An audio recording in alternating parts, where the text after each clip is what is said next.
And then what did God do? If you look at the materials that Lucifer was made with, the Bible says he was made with 10 precious stones. Yes. In fact, it was the most expensive thing that God made. That's it. In fact, gold was the cheapest article that molded him. Yes. Gold was the cheapest. The most expensive thing we have in this world, I think, is gold, if I'm not mistaken. But gold was the cheapest of all that made up Lucifer. God invested in creating him. So much. You know that some people don't even know that Satan is a created being. Oh dear. He was so expensive. Yeah. As the way God had done him. Yeah. So, but his makeup could not meet up with what God wanted to make in man. Because in the original creation, man was not in the picture. Yep. So it was then after the new creation that God now began to look at everything that was made on earth, everything that was made in heaven, who will manage it. And then God decided to manage it by himself through creating himself in a vessel. Yes. So what did God do, sir? God now look at the audacity, the strength, whatever it takes to manage the earth, that is only him that can do the management. So the Father called the Logos called the Spirit, and there was a meeting to be able to decide what caliber of entity can fit into the earth. Who do we put ourselves in? To manage, govern, to rule and dominate. To take charge so that the earth will be in order as heaven is in order. Yes. But Jesus told that as it is in heaven, so be it on earth. Yes. Though that was a reflection. Yes. And then God split himself like a amoeba. Yes. Put his hand inside himself, brought out a part of him, yes, buried it in the dust. Yes. And man became God, buried inside dust. That's it. Bible says he formed the earth from the dust of the earth. He formed what he calls man.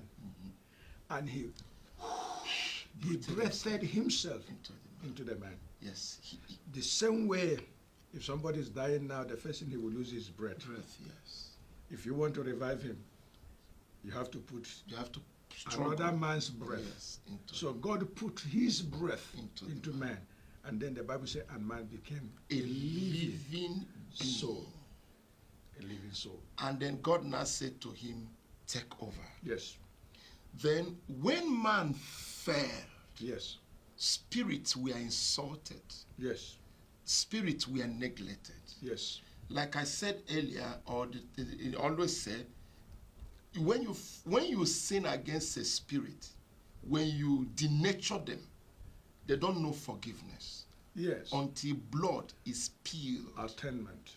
Then it happens in the kingdom of darkness, traditional world. Yes. Where you must come to atone for every mistake made. Yes. With either the blood of goat or fowl, yes, or anything. Yes. So once blood touches the ground, elements of the spirit are appeased.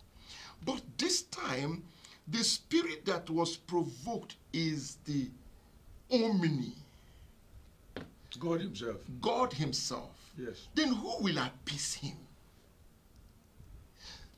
Where he dwells, who he is, his image, who else? The only man that can appease him has fallen. Then who will appease him so that man can continue to exist? Yes.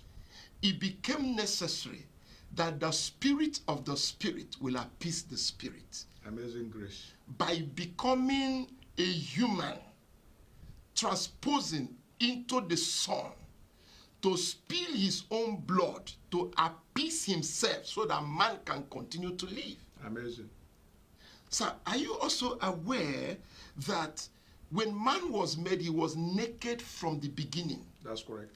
But he didn't know that he was naked. That's correct. Because God covered his nakedness with his glory. Yes. So he was under the shade of divine cover and never knew he was naked. That's correct. And this is the reason why when you run into trouble or certain challenges in life, that is when you will know how naked you are or how covered you are. How weak you are. Or how weak you are. How defenseless you are. That's right. How much you need help. How much you need help. Now you remember God. And who is able to give you the help. My God, my God, my God. So Now, the Bible said the voice of the Lord comes walking in the garden. The voice comes. When the voice comes, it develops step, action, it becomes an entity. So what happens in the garden? The Bible said in the cool of the evening, but from the original transcript, it is not normal or natural or literal evening. It is called the moment of the Spirit. Yes. Which means the cool of your evening can be in the morning, in the night. At any time you have a fellowship Yes. or covenant moment with the Spirit. Yes. So each time it was moment of the Spirit with man, the Spirit come and the voice walk. When the voice walk, what happened is the voice become a portal. Yes. That opens for the man, and the man enters into the voice. Yes. And they have koinonia. Yes. And this is the reason why in the realm of the Spirit there is no time frame. You can say, let me pray for 1 hour. You discover that you've been there for 10 hours, 7 hours, Yes. 6 hours. Because spiritually, there's no time frame. It's timeless. We are here that are limited with time, because under the sun, for everything under the sun, there is time and there is season. Yes. Now, sir, this man came and didn't see the man where they used to have fellowship. He said, Adam, where are you? He said, I heard your voice and I hid myself because I discovered that I am naked. He said, who told you that you are naked? You are not supposed to know. Yes. How did you come to know the thing I That get? knowledge is not available to you. It's not, it was not Maybe to for you. now. Yes. Maybe for now. Maybe for now, yeah? Yes. But who told you that you are naked? You are not supposed to know. Meaning that you have engaged in fellowship Something with that another personality, spirit. which you were not authorized or given the right to. You have entangled yourself. You've